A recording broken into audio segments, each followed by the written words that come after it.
I'm sure you do the same thing with people in the church.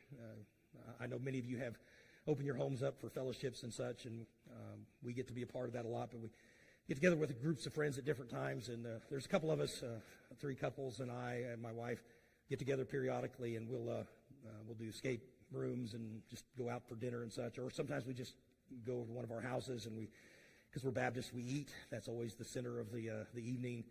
And Laura Lee Holdren is part of that group, and she makes lumpia.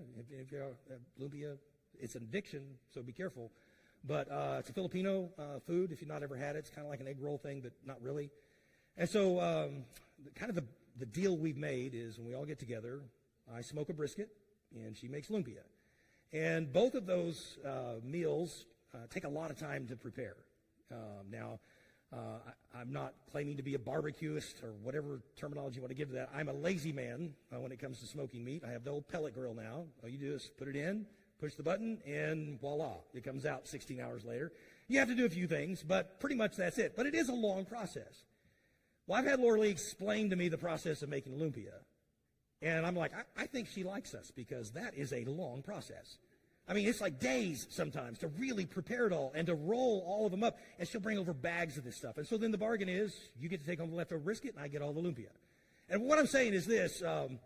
She does it with of course, if you know Laura Lee, she's just joyful anyway. She just has this joyful countenance. But she does it with joy, and I hope I'm speaking in turn, because she loves us. And it's something that she does because she enjoys it. That might be a silly illustration, but what I'm saying is this. When we say we love somebody, in a biblical way, it has to be observable.